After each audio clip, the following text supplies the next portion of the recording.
이어서 대전, 세종, 충남입니다. 오늘 오후 4시 17분 대전시 외삼동 한화대전공장에서 폭발로 인한 화재가 발생했습니다. 이 사고로 직원 2명이 숨지고 4명이 전신에 화상을 입는 등 현재까지 직원 7명이 숨지거나 다친 것으로 알려졌습니다. 경찰과 소방당국은 로켓 추진 용기에 고체 연료를 충전하다가 폭발이 난 것으로 추정하고 정확한 사고 경위를 조사하고 있습니다. 소비자의 경제 인식 정도를 파악하는 소비자 심리지수가 이달 들어 6개월 만에 상승했습니다.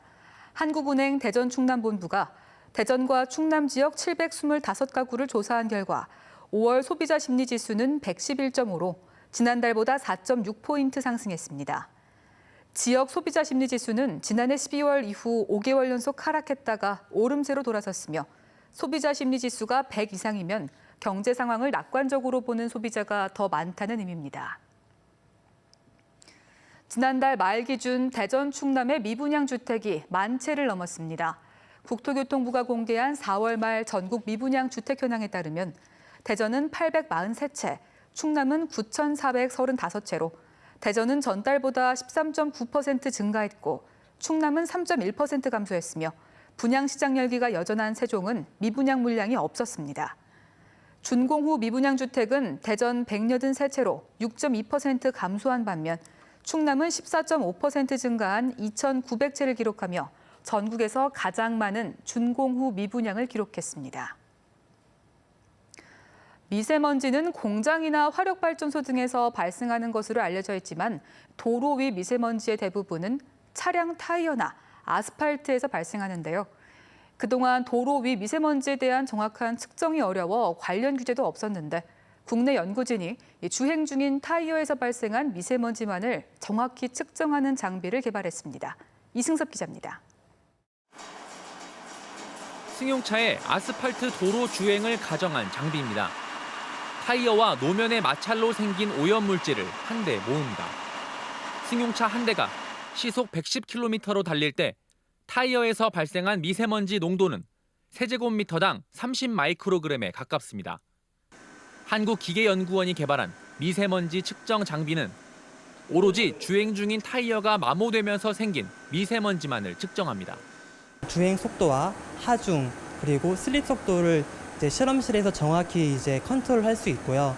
동시에 다른 외부 오염 입자들을 배제할 수 있는 도로 위 미세먼지의 85%는 차량 타이어나 아스팔트, 브레이크가 닳아 발생합니다. 이 가운데 타이어 마모로 생기는 미세먼지가 최대 30%를 차지하는 것으로 알려져 있습니다.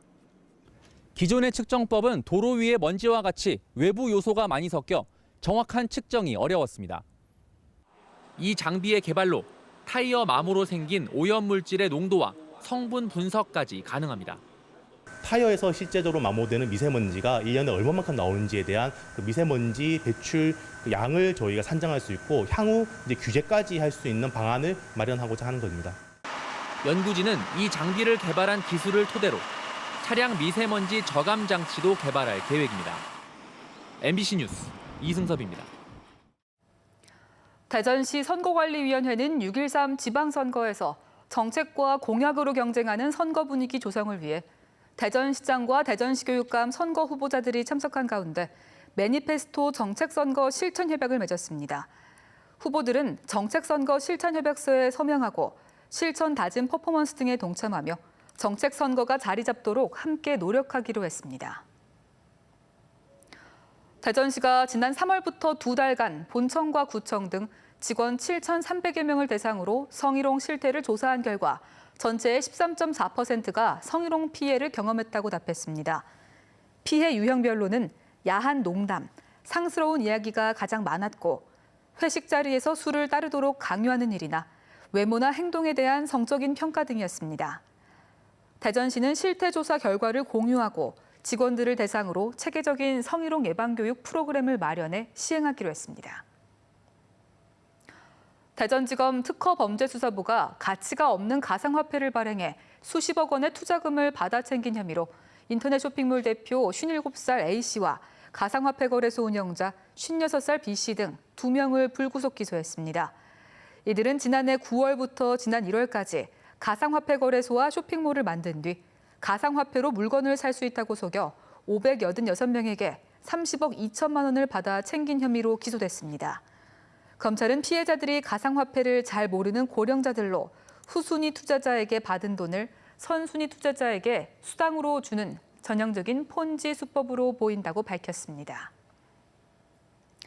대전시 특별사법경찰은 지난 2달간 어린이 기호식품 제조 가공업소와 청소년 유해업소를 단속해 위반업소 6곳을 적발하고 형사 입건했습니다. 이번에 적발된 업체는 뻥튀기에 사카린 나트륨을 넣고도 천연 감미료를 넣은 것처럼 허위로 표시해 고속도로 휴게소 등에 유통시키는 등 허위 표시 제조 유통과 무신고 영업, 무표시 제품을 제조 유통시킨 업체들이 대거 적발됐습니다. 또 학교 주변 북카페에서 청소년 관람 불가 만화책 등을 청소년 유해 표시 없이 진열해 놓은 업소도 적발됐습니다. 대전 MBC가 보도한 라돈 침대 보관에 따른 안전성 논란과 관련해 원자력 안전위원회 강정민 위원장이 천안과 대전을 각각 방문했습니다. 강 위원장은 라돈이 검출된 매트리스를 보관하고 있는 천안 대진침대 본사와 한국원자력 안전기술원을 방문하고 수거된 매트리스가 안전하게 보관되고 조사되고 있는지 점검하고 앞으로 철저하게 관리하라고 당부했습니다.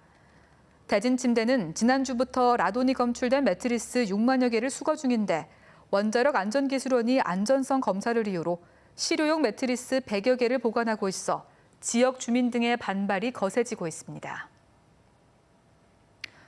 대전 소방본부는 오는 9월 말까지 폭염으로 인한 여름철 온열질 환자 발생에 대비해 폭염 구급대를 운영합니다.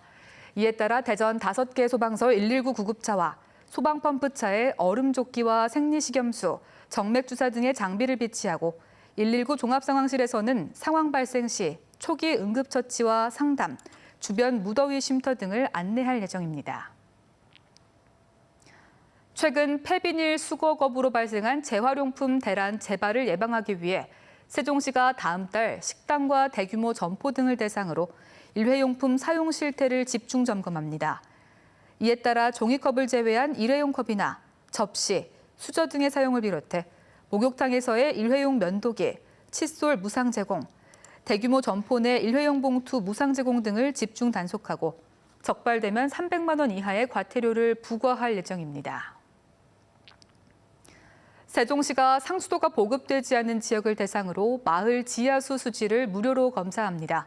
검사 대상은 읍면 지역 130여 곳의 음용 지하수 관정으로 대장균과 중금속 등 47개 항목을 분석합니다. 검사를 원하는 주민들은 다음 달 8일까지 소재지 면사무소에 신청하면 되고 음식점이나 펜션 등 영리 목적으로 활용되는 지하수는 대상에서 제외됩니다. 지금까지 대전이었습니다.